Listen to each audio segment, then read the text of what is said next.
What's up, y'all? My name is Prince and I'm an urban acolyte. This video, I'm gonna be talking about Rey and Kylo Ren's relationship heading into Episode 9. Now, you guys know I'm not a big Reylo shipper, and I really don't care to talk about this topic, but it came up as a request in the Urban Acolyte Facebook community. There's a link down below if you're interested in joining that. And over there, we're trying to have substantive conversations about Star Wars and geek culture, and we've had some beautiful conversations over there. Stuff that's not happening in the YouTube comments, because YouTube is like the shit can of the planet, of humanity or something. But if you're new here, this is the Urban Acolyte channel. This is geek culture with a purpose. We mostly talk about Star Wars, and the goal is to take the lessons from Star Wars and our other favorite pop culture things dealing with heroes, martial arts, that kind of thing, and taking those lessons and using them to apply to our real lives as we embark on this journey to become the hero of our own story. That's what we do here, right? We're trying to become heroes. If you're not, then I don't know. Go watch Mike Zero. That rhymes with hero. Did y'all pick up on that? Anyway, on to this topic. Kylo Ren and Rey's relationship. I was asked by, oh man, bro, I forgot your name. I'm really sorry. I'm kind of distracted right now because my qigong friend, she's over in Thailand studying some qigong at a workshop, and she says her tummy hurts today. So I'm a little bit distracted, and she might start messaging me while I'm recording. And you guys know that I don't care about pissing people off with my tangents and whatnot. I'm gonna say what I'm gonna say, and sometimes I do these in one take. So I'm pulling up because I wanna like shout this guy out. Seriously, moving forward, you guys need to. Oh, don't want that. You guys really need to like join the community that we're building over on Facebook, because that's where I'm gonna start like taking topics and stuff as far as like Q&A videos, getting an idea of what topics people want to discuss on the channel, right? Okay, so Adam Andwale Amadi, he says, I'd like to hear you expound on what Rey and Kylo Ren's relationship will be like in the final film. And my initial response, I was at work when I posted this, I said I don't have enough information to really talk about that, but I'll try. And he said it's all good. I just love to chat about Star Wars. All right, so let's talk about where these two left off, right? So in The Last Jedi, they had this forced bond, this forced, literal forced connection that Snoke used to lure Rey out, and I guess to give Kylo Ren the chance to extract his revenge after he, was split in half and took an L, caught a major L, at the hands of a girl who'd never even picked up a lightsaber. Of course, we know that Rey could fight. All my life, I had to fight. She was fighting thugs on the mean desert wastelands of Jakku, having to fight off other scavengers and animals, and man, Jakku was a wasteland, right? And so people, well, how could she fight? Well, she had to fight. I mean, she's a cute girl. She might have a big forehead, but hey man, I ain't got no problem with girls with big foreheads. I mean, I think it's demonstrated. The people who've seen pictures of some of the women that I've dated, and a woman that I'd like to date, I mean, hey man, she forehead, not even forehead, forehead, right? So Rey, she got a big forehead, right? And hey man, people were trying to get with her on Jakku, and she had to fight him off. So the girl knows how to fight, right? Luke is watching her with the lightsaber, and she lost control and cut the rock in half, and that was supposed to be funny. But he's like, oh, she can fight, huh? She knows what she's doing. I didn't even know what the hell I was doing with a lightsaber. And the first time Luke Skywalker picked up a lightsaber and tried to fight, he got beat by freaking, what's his name, Creel, right? When he was the Taskmaster working for, I don't know, that one hut that was collecting all the Jedi relics and stuff. That's in Star Wars, the comic book. I think that Rey is gonna kind of continue to despise Kylo Ren in Episode 9. Those are my just base. That's how I'm I think she's like, oh, I gave you a chance, and you blew it, but she also pities him, right? And this is coming from the Last Jedi novelization, right? Rey realizes that the Jedi are vessels for the Force. They are the Force's vessels. That's what a Jedi is. Physical manifestation, acting out the will of the Force, right? And all of these Force sensitive people, that's the Force has chosen them, right, to right the wrongs or participate in the will of the Force. Now, the question I have about that is, well, what about the people who have an affinity to the dark side of the Force? How does that work? Is the Force just as one thing? Like, you know, if it's like it's like Mayo Neo in the Matrix, right? Neo off balances makes the Matrix unstable. He unbalanced the equation, because if the equation is perfect the way the machines would like for it to be, then humans will not accept the Matrix, right? So you need a Neo, you need a person to unbalance things, but the system is always trying to maintain balance, right? Which is weird that humans wouldn't accept it, but our bodies are always trying to maintain homeostasis. And I guess that's wise, right? You have a foreign thing introduced or some change, and the body's trying to adapt, and so it's always this game of cat and mouse, a push and pull of yin and yang, of dark and light, right? Always trying to balance and unbalance, and that's how you have motion. That's how you have harmony, right? But this just kind of popped into my head as I was thinking about this, is that, well, what if this dude, like, you know, I know my friend Reverend Megan over on Twitter. That's another white person I'm shouting out and big up into the person who gets mad that, hey man, all you do is big up and shout out white people. You never shout out your people. Well, the people that I shout out are people I personally know, right? And so my people are my people, right? That there's no race, creed, or color attached to that. My people are my people, right? And you know, so one of my people is Reverend Megan Roburn, UU preacher up in where's her church? One of them places in Canada. I have a feeling I'm going to be learning a whole lot about Canada soon if things continue down a certain path with a certain person. I might be learning a whole lot more about Canada. But right now I can't think of where Megan's church is. But Megan is big on the redemption of Kylo Ren, of Ben Solo. Ben Solo will have a redemption. He will return to the light, and the Skywalker saga is going to end in a good place. I don't know if I necessarily agree with that. I really like the idea that, hey man, Ben has done all these bad things, right? And one of her big things this past week was that he's trying hard to be bad, but he's not really bad. And I'm like, no, Megan, I think he's trying hard to be bad because he really is bad. I think he wants to do these things. They're coming from a place of hurt and from a place of pain.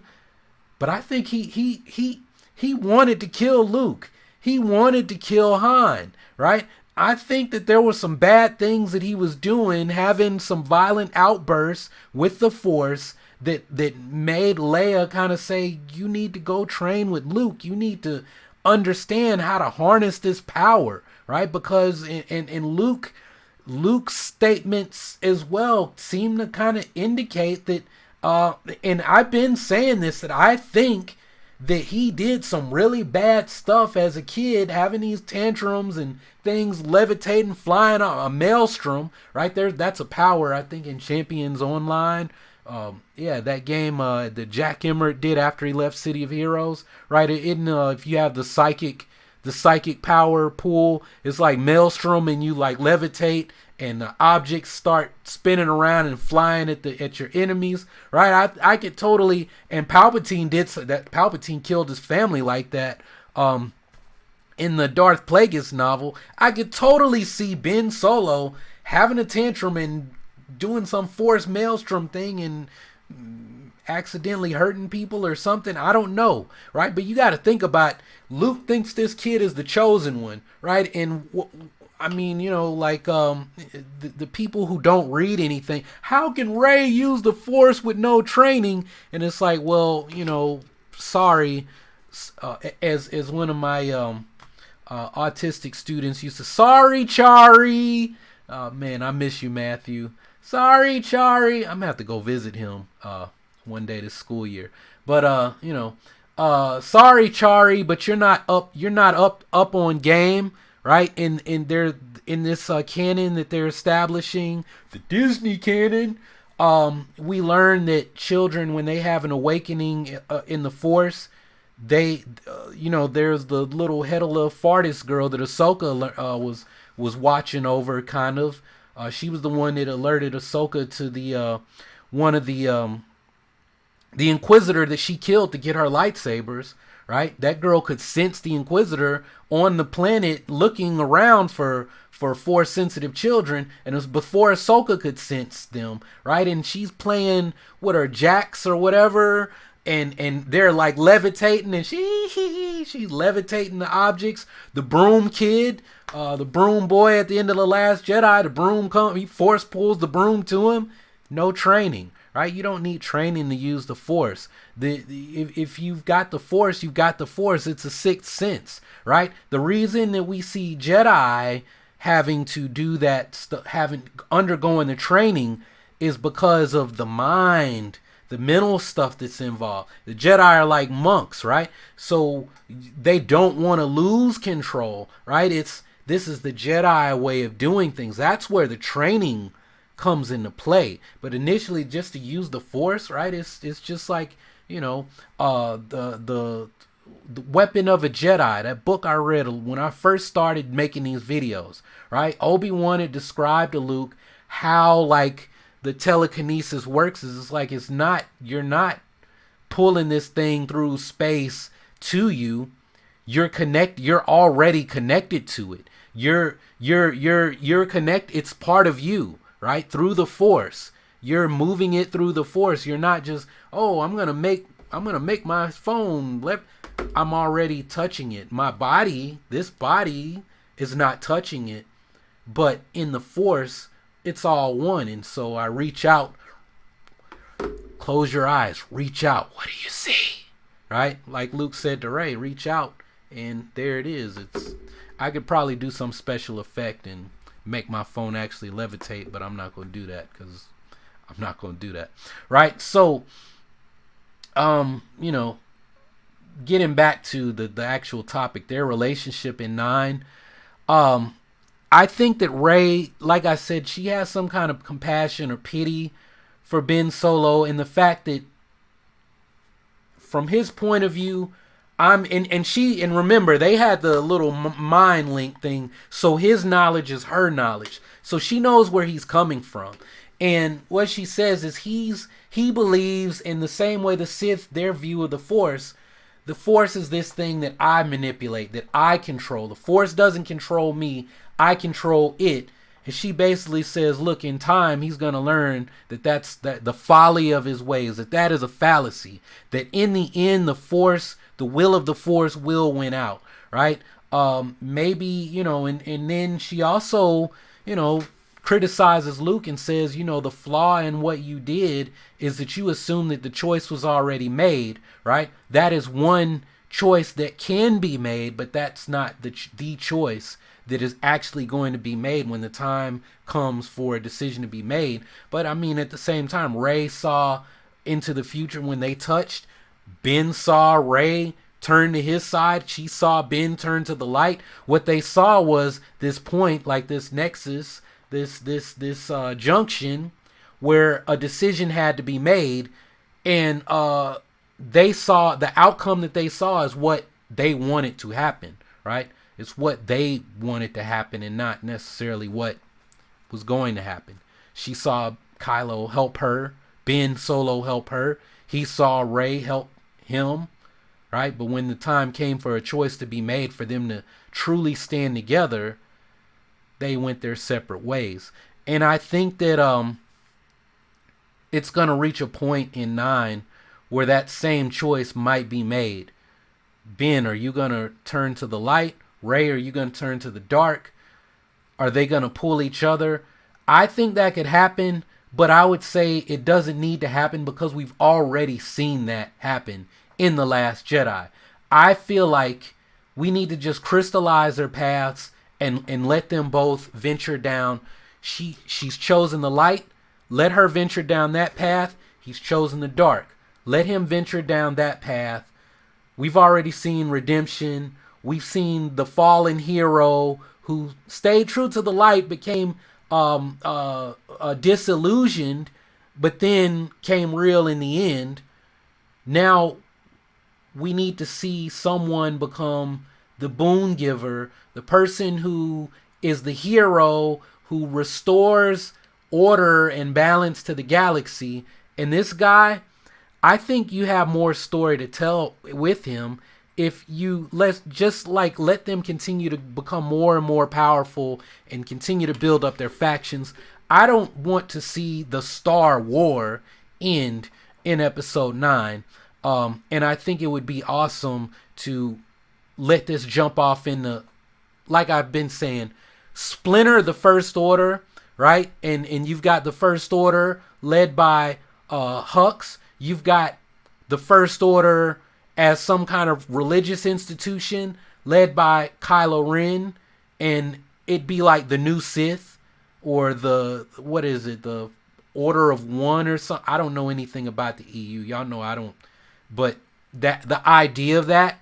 So if you guys, if you know about that, the Order of One Sith, you can talk about it. Don't try to mansplain it to me, because I'll read it, but it was like I just threw it out there that's a possibility.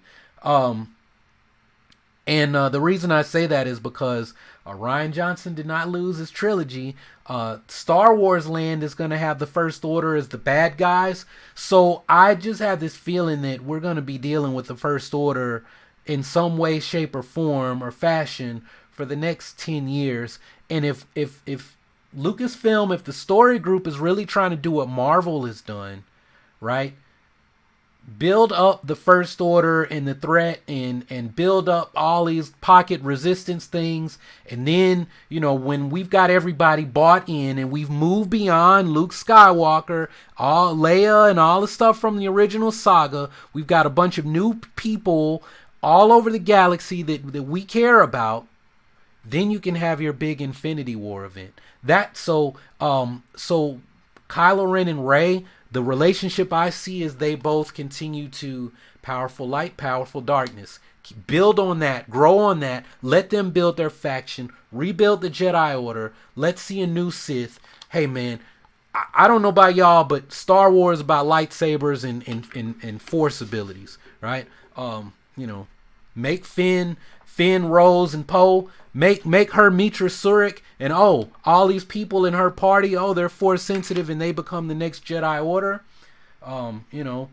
People want to see that. And then in these new stuff, hey man, start a new faction of force people in Rian Johnson's trilogy. Let's see some force sensitive Guardians of the Wills, because we know that most of them left Jeddah, so they're out there somewhere.